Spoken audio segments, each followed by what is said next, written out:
प्रथम लागू दो चरण को,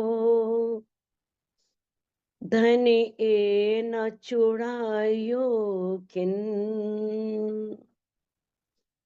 लाख तली लाल एड़ियां मेरे जीव के यही जीवन। इन पांव तले पड़ी रहूं, धनी नजर खोलो बातन। पल न वालो निरखु नेत्रे मेरे जीव के यही जीवन। मेरे जीव के यही जीवन। प्रणाम सुंदर साथ जी, प्रणाम। सुंदर साथ जी, जैसे कि हम श्री श्रृंगार ग्रंथ का चौथा प्रकरण कर रहे थे और चौथे प्रकरण की हमारी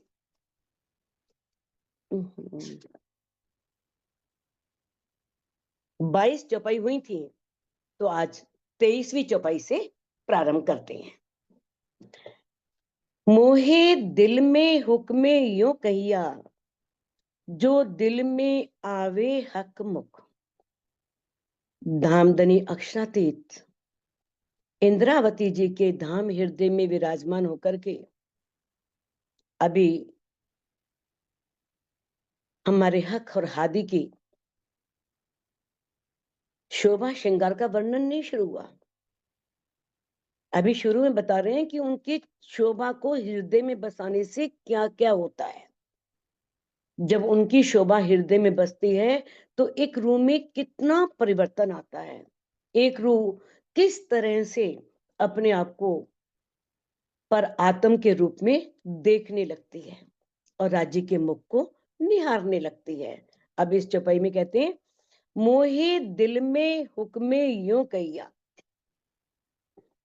इंद्रावती जी, जिनके तन को मामती जी की शोभा का खिताब मिला है, वो कह रहे हैं, मोहे दिल में हुक्मे यूं कहिया, कि मेरे दिल में धामधनी अक्षरातीत ने क्या कहा। हुक्मे, हुक्मे का अर्थ ही धामधनी है। हुक्म और कुछ नहीं है। हुक्म राज्य के दिल की इच्छा है। उनकी इच्छा से ही सब हो रहा है, उनके हुक्म से ही हो रहा है। तो क्या कहा, जो दिल में आवे हक मुख।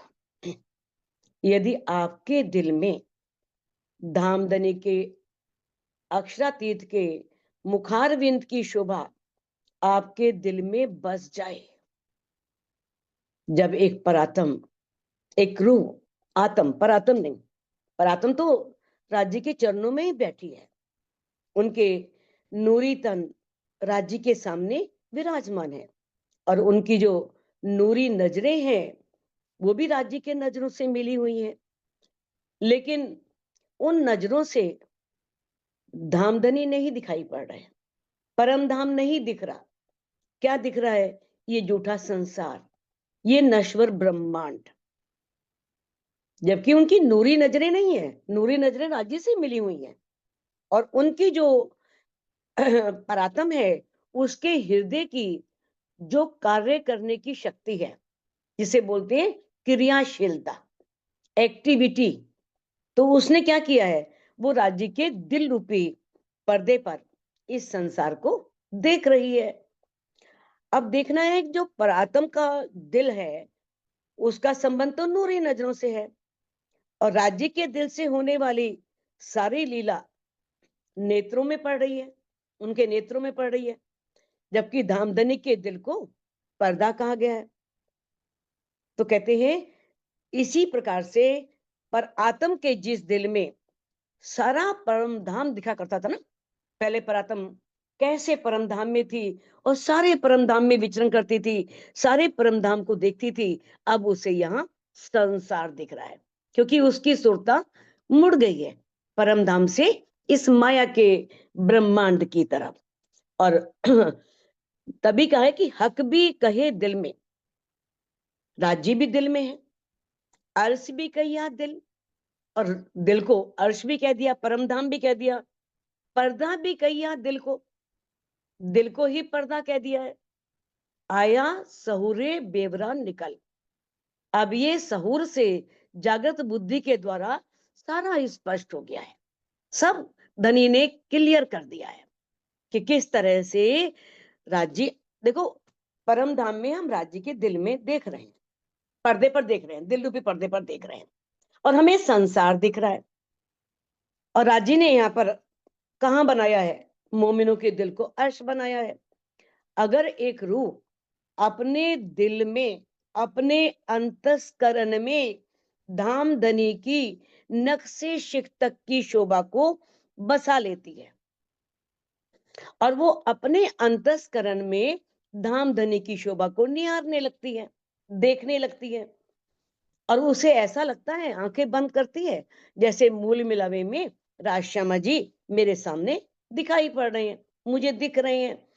तो राज्य का जो जो अंग उसे दिखना शुरू होगा, सारे अंग एक साथ नहीं दिखते, कभी बालों की झलक दिखती है, कभी आंखों की झलक दिखती है, कभी पाक की झलक दिखती है, कभी उनके हारों के, जो गले में नूरी हार है, उन हारों की शोभा दिखाई देती है।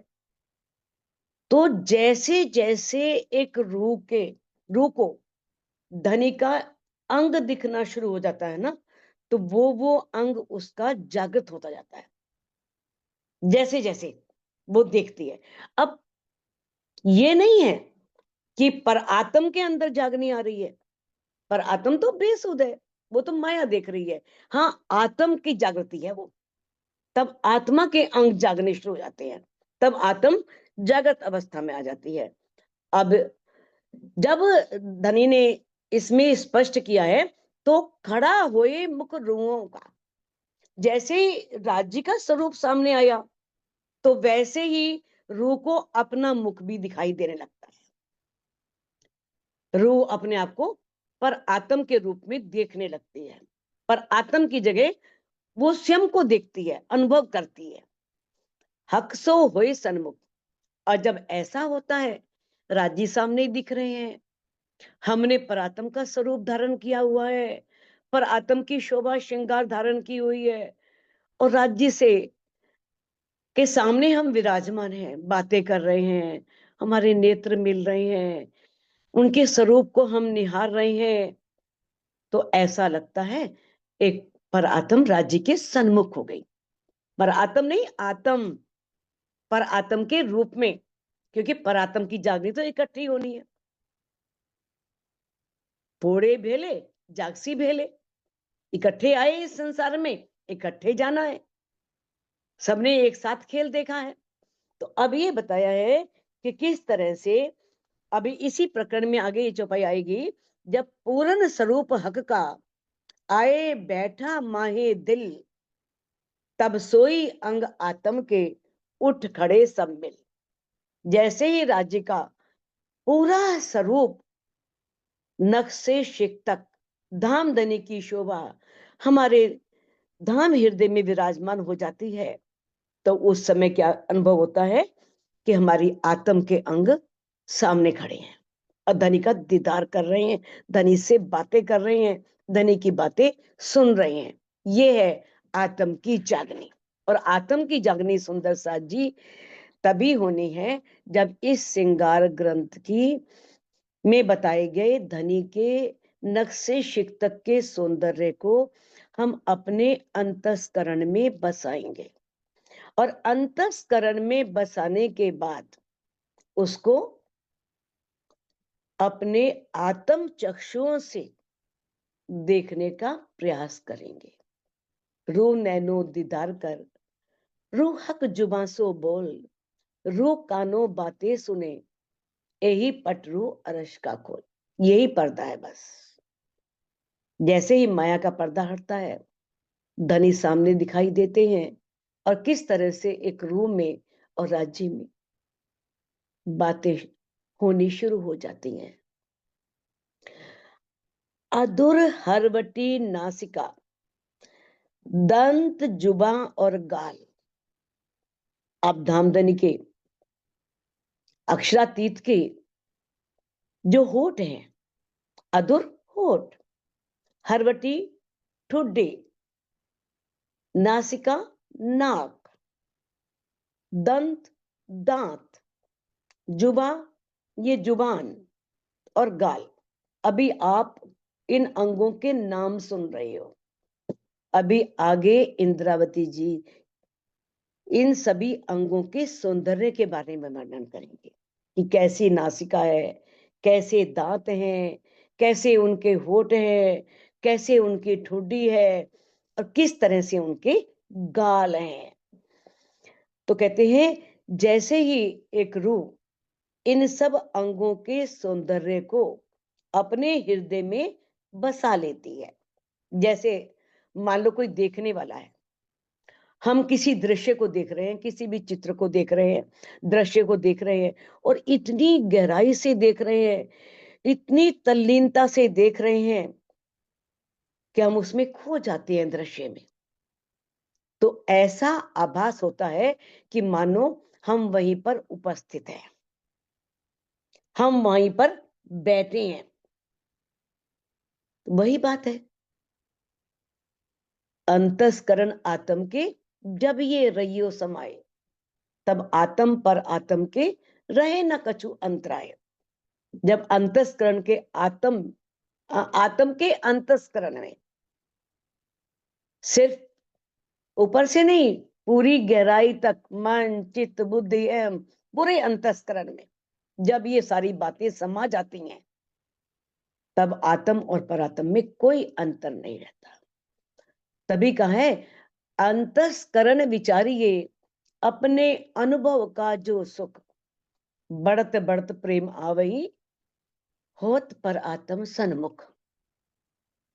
अपने आत्म के अंतस्करण में अपने धनी के साथ जो परम धाम में ले लाएंगी, उन सुखों को अंदर अंतस्करण में विचार करो।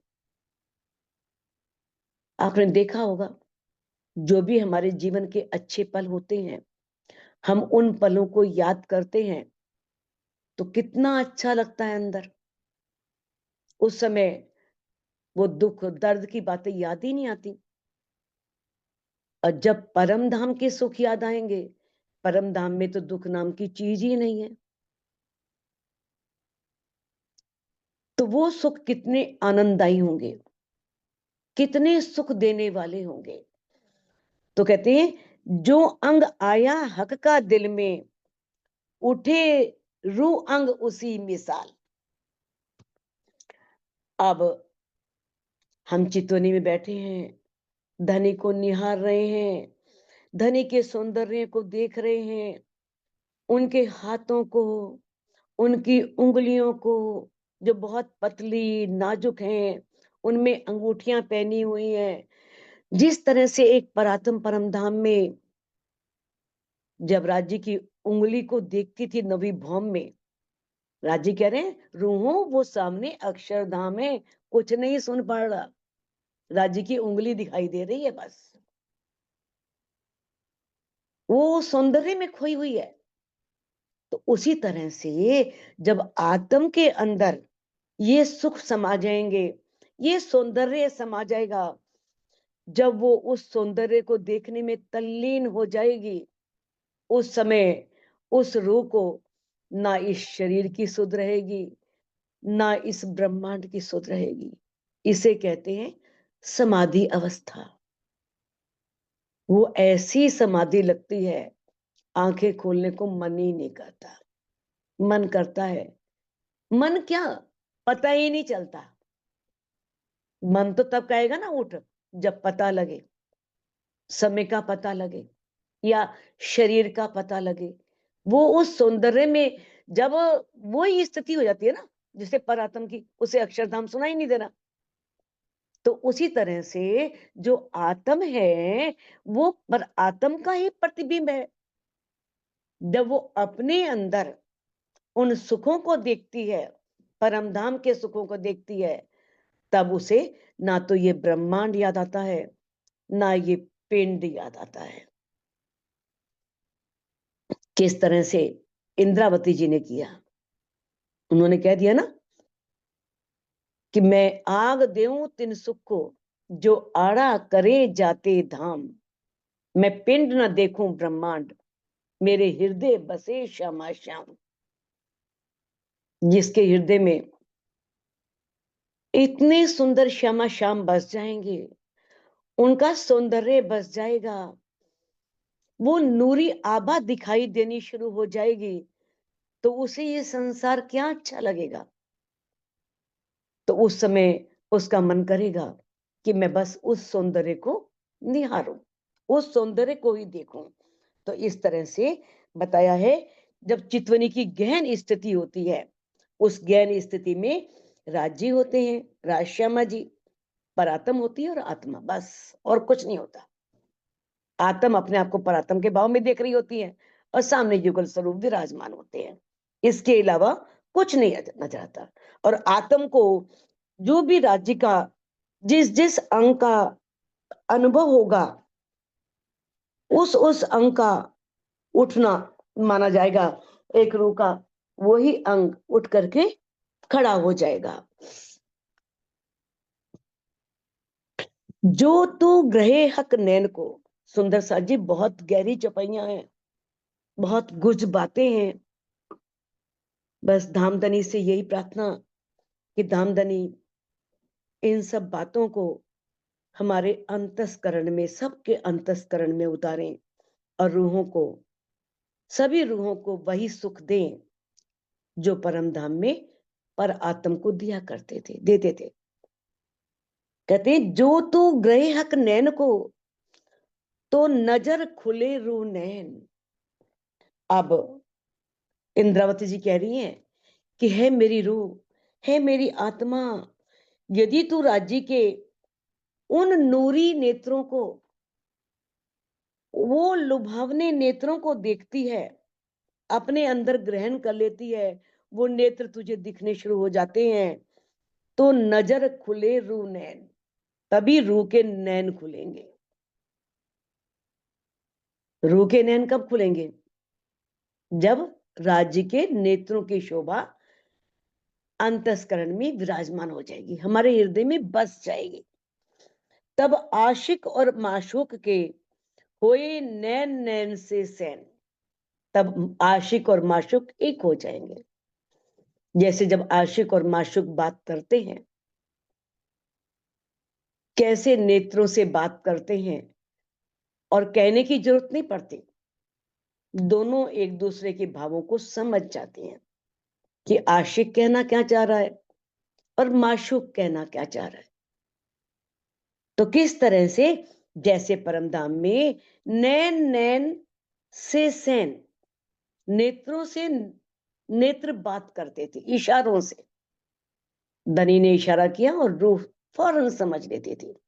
तो ऐसे ही यहां पर भी जब एक रूह चितवनी में, जब वो उसकी आत्म की जागृति हो जाती है, जब वो इस तरह से पर आत्म का रूप धारण करके अपने सम्मुख अपने युगल स्वरूप का दीदार करती है, तो उसकी स्थिति वैसी हो जाती है, वो परम धाम पहुंच जाती है। जैसे परम धाम में पर आत्म जो है, वो अपने प्रीतम के आंखों से प्रेम के संकेत करती है। जैसे परम धाम में करते थे, उसी तरह से आत्मा भी करने लगती है, आत्मा भी इशारों में बात करने लगती है राज्य से।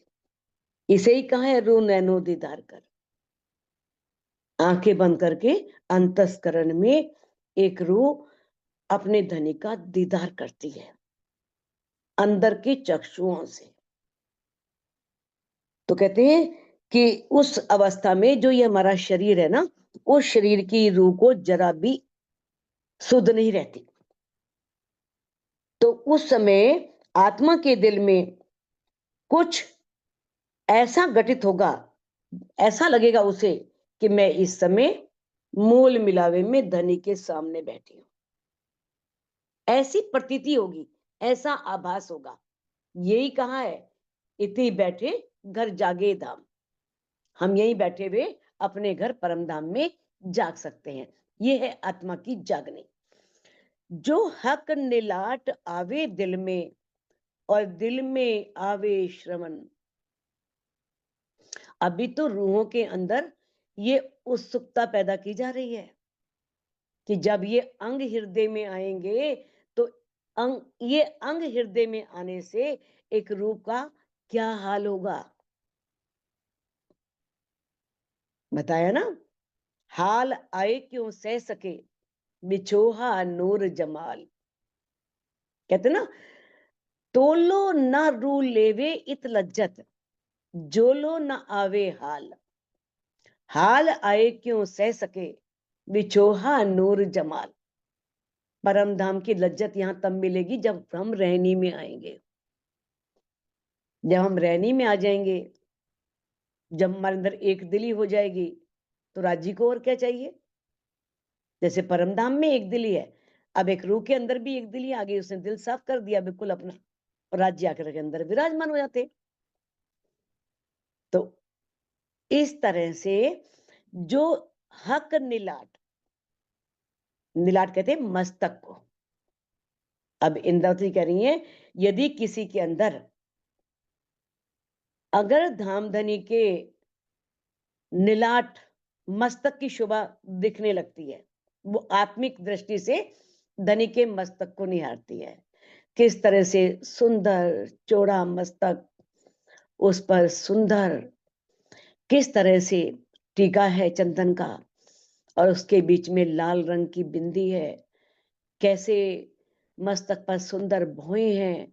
वो मस्तक जब दिखने लगता है और दिल में आवेश रमन, और आत्म के दिल में धनी के कान बस जाए, कान दिखने लगे, उनके कानों में पहने हुए गोल गोल बाले, किस तरह से उसमें लाल रंग के मोती जड़े हुए हैं, और कैसे उनकी छवि गालों पर पड़ रही है। तो जब एक रूह के दिल में ये शोभा बसती है, दो अंग खड़े हुए रूह के, तब रूह का मस्तक और श्रवण ये दोनों खड़े हो जाते हैं। कहने का भाव क्या है, कहते हैं ना, ये बातें सुनने के लिए राज्य ही कान देते हैं, तभी हम सुन सकते हैं। तो एक रूह के कान जागृत हो जाते हैं, वो धनी की बातों को बहुत रुचि से बड़े ध्यान से सुनना आरंभ कर देती है, उसमें आनंद लेना शुरू कर देती है। मैं कह नहीं सकती सबकी स्थिति एक सी हो, सबकी स्थिति अलग अलग है इस संसार में। देखा होगा कि शुरू शुरू में जब वाणी पढ़ते हैं और वाणी की समझ होती नहीं है, तो थोड़ी सी चौपाइयां पढ़ने के बाद ही मन करता है बस उठ जाओ, बहुत पढ़ लिया, अरे 10 चौपाई तो हो गई, बहुत हो गई। लेकिन जब उनके अर्थ पता होते हैं तो कितना आनंद आता है, उठने को मन ही नहीं करता, लगता है 2-4 और कर लो, 2-4 और कर लो। समय हो रहा है लेकिन मन करता है नहीं, थोड़ी सी और पढ़ते हैं, क्योंकि आनंद आ रहा है। तो ये कान भी राजी देते हैं सुनने के लिए। आप बैठे हो, कहीं पर सत्संग हो रहा है, चर्चा चल रही है, आपको बहुत अच्छा लग रहा है, लेकिन कई बातें ऐसी होंगी जो आपने सुनी ही नहीं होंगी, क्योंकि मन कहीं और ले गया थोड़ी देर के लिए, आपको अपने घर में ले गया, किसी रिश्तेदार के पास ले गया, कोई मुख्य बात याद दिलवा दी, उसमें उलझ गए, उसी को वहीं बैठ के चर्चा में सुलझा रहे हैं कैसे करना है। लेकिन जब धनी कान देते हैं ना, सुनने की शक्ति देते हैं, तो उस समय रूह का ध्यान कहीं नहीं जाता, वो उन सब बातों को ध्यान से श्रवण करती है, और किस तरह से उसके आत्म के अंदर धनी के जो शब्द गूंजते हैं वो उसे साक्षात प्रत्यक्ष सुनाई देते हैं। जो होवे रूह मोमिन, जो परमधाम की रूह है, जो परमधाम की अरवा है। तो बताया है किस तरह से बताया ना कि अब कहते हैं कि वहां का एक जर्रा भी आ जाए तो इस सारे संसार को उड़ा सकता है।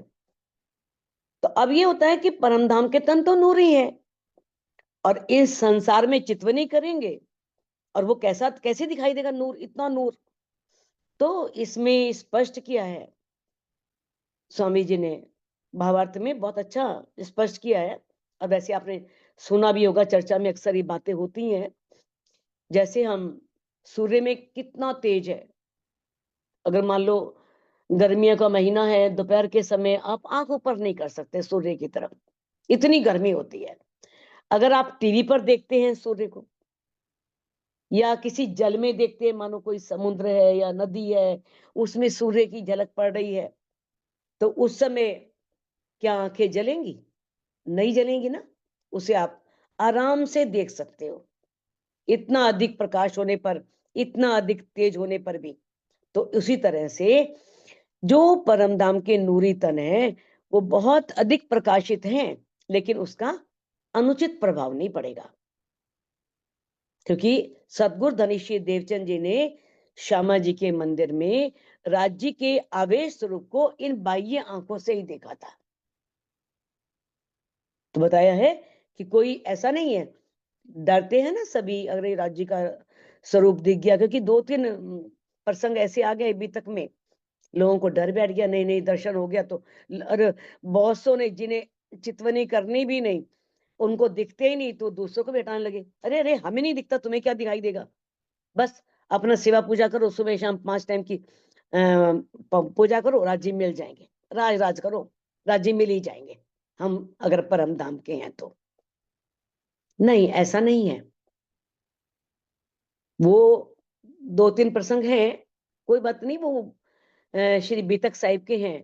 आपको ब्राह्म वो आता ना परगना, जो है वहां का एक ब्राह्मण था, वहां का आता है, एक भाव सिंह का आता है, तो 2-3 ऐसे आते हैं। तो वो उस तन में इतनी सामर्थ्य नहीं थी उसको देखने की।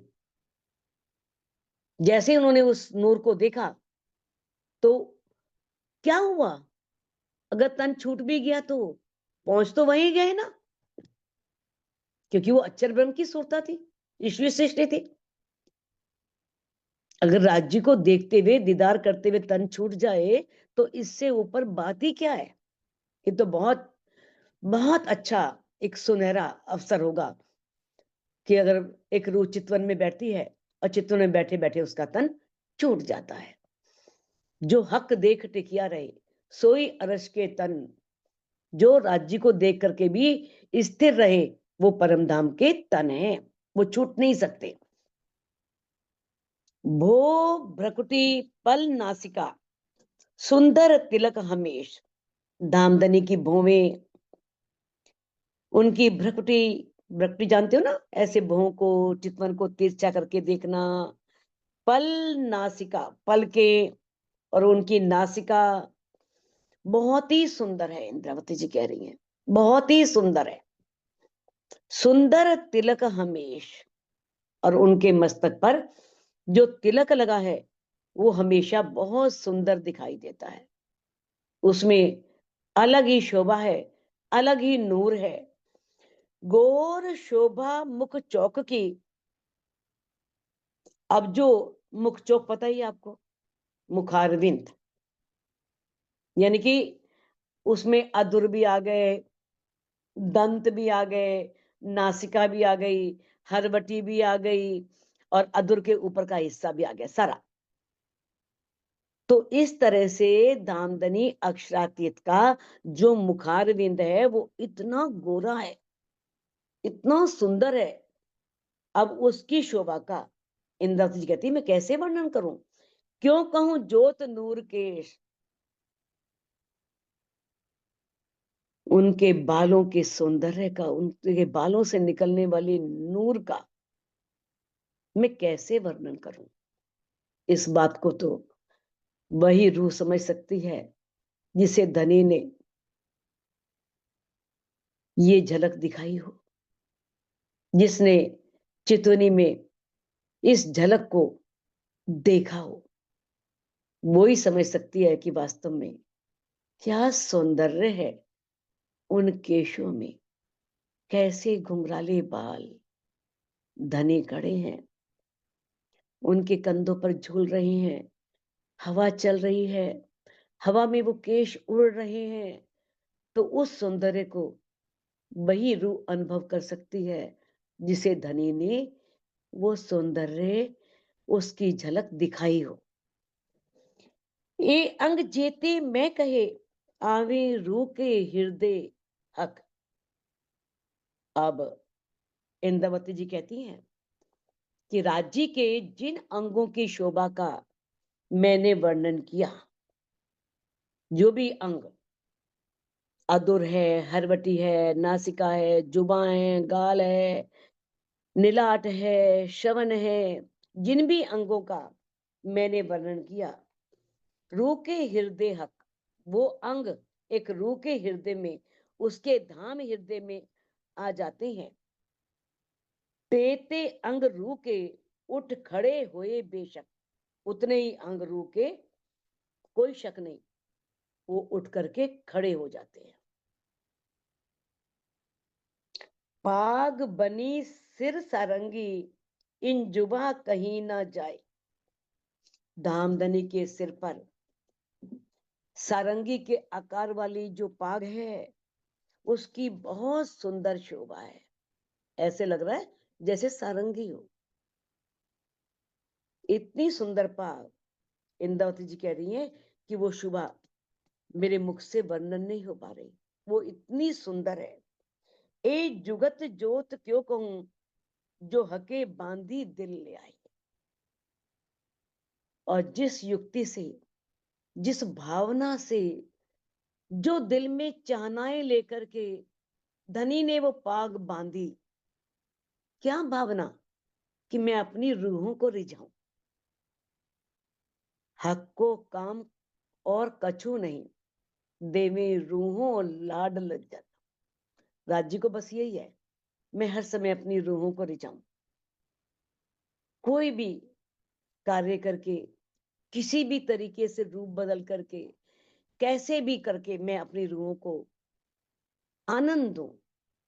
तब इंद्रावती जी कहती हैं कि जिस दिल के भाव से धनी ने वो पाग बांधी, उस युक्ति का, उनके उन भावों का मैं कैसे वर्णन करूं, क्योंकि वो दिल के भाव तो दिल ही जान सकता है ना, उसे इस जबान से प्रकट नहीं किया जा सकता।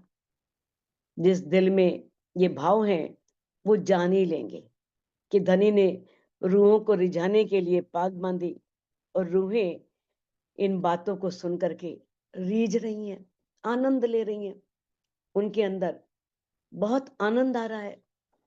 कहते अतंत शोभा सुंदर चढ़ती, चढ़ती चढ़ती तरफ चार। और राज्य की जो पाग है, उसकी शोभा असीम है, अनंत है, अपार है। इतनी सुंदर पाग है, चढ़ती चढ़ती तरफ चार। उसकी शोभा जो है ना, वो बहुत बढ़ती बढ़ती बढ़ती जा रही, नूर और नूर और नूर और सुंदर है, उसमें से निकल रहा है, दिखाई दे रहा है। जित देखूं तित अधिक, शोभा न आवे माहे शुमार। मैं जितना देखती हूँ उतनी शोभा बढ़ती जाती है। एक एक नगों से कितनी ज्योति निकल रही है, कितना नूर निकल रहा है। राज्य के पाग में कैसे सुंदर बूटियां आई हैं, कैसे धनी ने सुंदर पेच लगाए हैं, कैसे उस पर सुंदर कलंगी दुगदुगी है।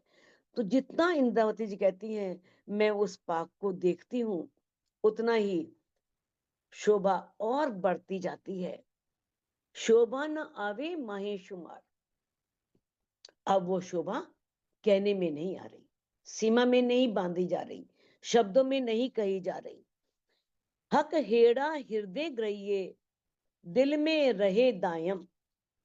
अब कहते हैं कि है सुंदर साथ जी, आप अपने जो आत्मा है ना, हक हेड़ा, जो राज्य का वक्षस्थल है ना, हृदय है, उसे अपने आत्मा के धाम हृदय में हर समय धामधनी अक्षरातीत के हृदय कमल की शोभा को इस तरह से बसा लीजिए, दिल में रहे दायम, कि वो दिल में अखंड हो जाए। आंखें बंद हो तो धनी का दीदार हो जाए, धनी दिख जाए। इस तरह से उस शोभा को अपने दिल के अंदर बसाना है। कहते हैं, सो हेड़ा अंग रू का उठ खड़ा हुआ कायम। जब ऐसा होता है एक रू धनी, अभी आप पढ़ोगे वक्षस्थल की शोभा आगे आएगी, कैसे है धनी का वक्षस्थल। जिन देखा हक हेड़ा वो नजर न करे किसी और, उसको उस सूरत बिना आग लगे सब ठोर। जिन्होंने राज्य के वक्षस्थल को देखा है ना, वो किसी और देखते ही नहीं, फिर उनको फिर धामधनी की मुखारविंद, उनके सौंदर्य शोभा के अलावा सब जगह कैसे लगती है, अग्नि के समान, दाहकारक, जलाने वाली, कष्ट देने वाली, तकलीफ देने वाली। तो कहते हैं, सो हेड़ा अंग रू का, जब ऐसा होता है ना, आत्मा के हृदय में रूह राज्य की वक्षस्थल को बसा लेती है, उस शोभा को बसा लेती है। कितना सुंदर वक्षस्थल, खुला वक्षस्थल, कितना सुंदर इंद्रावती जी ने वर्णन किया है वक्षस्थल का। तो उसी समय आत्मा का जो हृदय है वो भी अखंड रूप से दिखने लगता है। उठ खड़ा हुआ कायम, कायम ने अखंड, आत्मा का धाम हृदय भी अखंड हो जाता है, उसे दिखना प्रारंभ हो जाता है।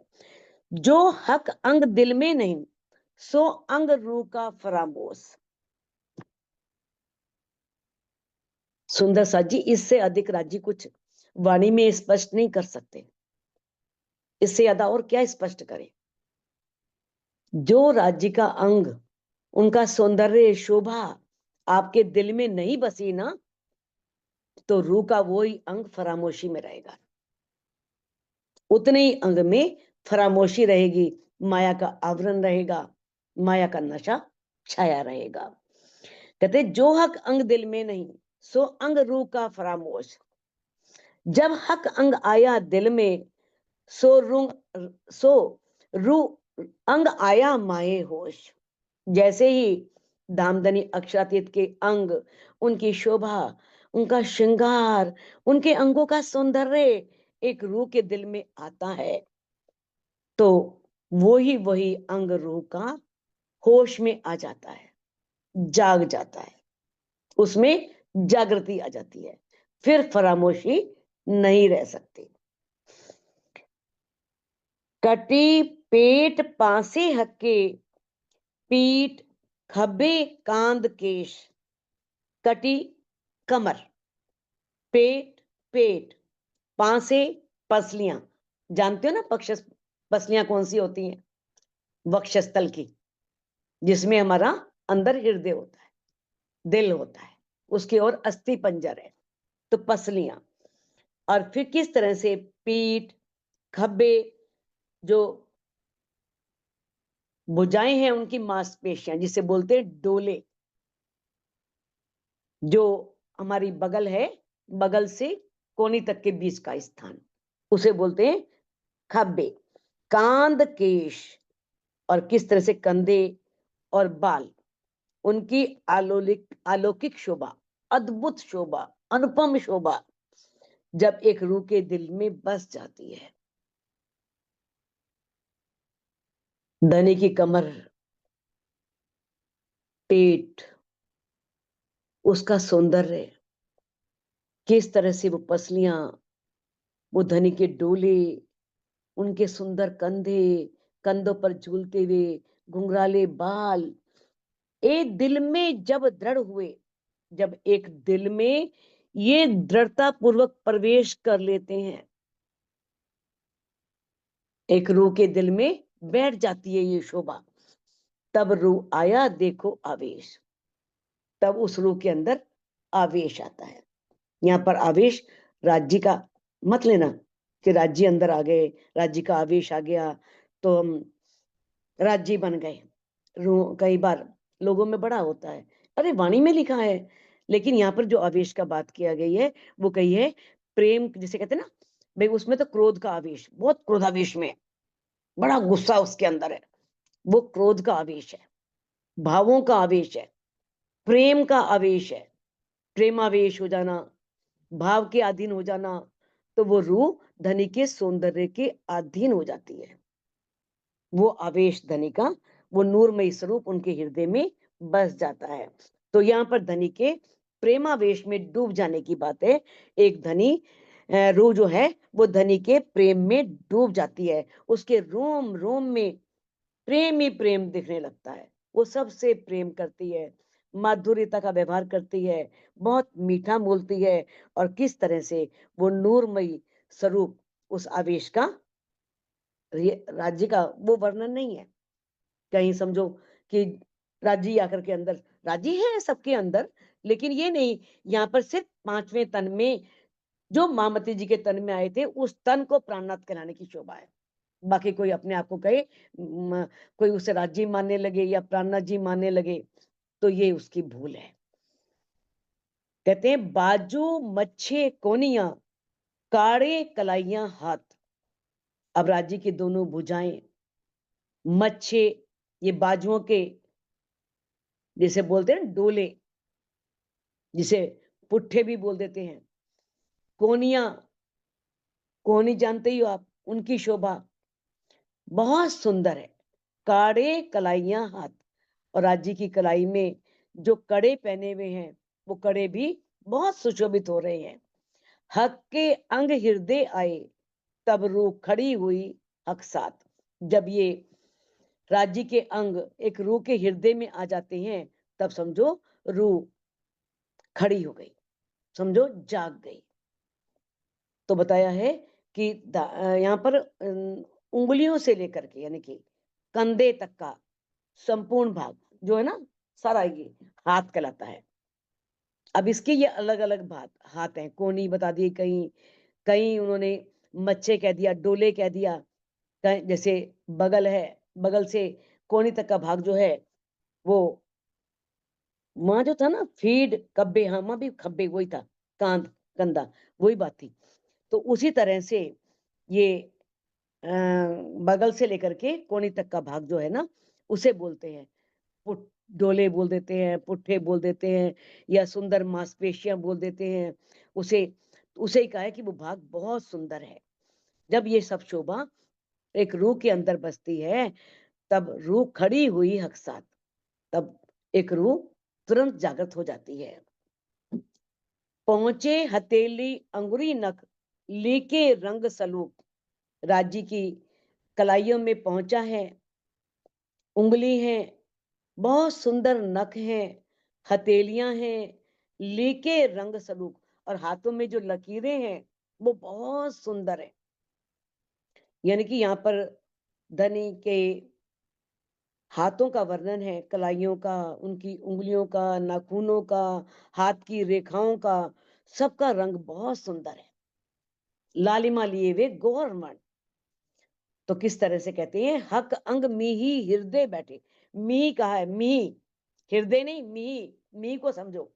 जब आत्मा के सूक्ष्म हृदय में, सूक्ष्म हृदय में ना, अंदर तक गहराई में, अंतस्करण में इनकी शोभा विराजमान हो जाती है। अब निमक न होए रूह चुप, तब रूह से एक पल के लिए भी कोई चूक नहीं होती। तो आत्मा का जागृत होना में उसे पल भर की भी देरी नहीं लगती, अगर ये सब सौंदर्य एक रूह के दिल में बस जाए, तब रूह एकदम समझो जाग खड़ी हुई।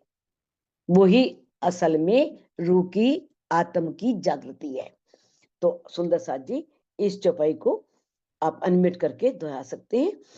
पहुंचे हथेली अंगुरी नख, पहुंचे हथेली अंगुरी नख, लीके रंग सलूक, के रंग सलुका, हक अंग में ही हृदय बैठे, हक अंग में हृदय बैठे, अब निमक न, अब निमक अब न होए निमक रूह ना चोक, होए रूह चुक, अब निमक न होए रूह अब चूक। निमक ना होए रूह चुक। बोलो श्री प्राणनाथ प्यारे बहुत की। प्यारी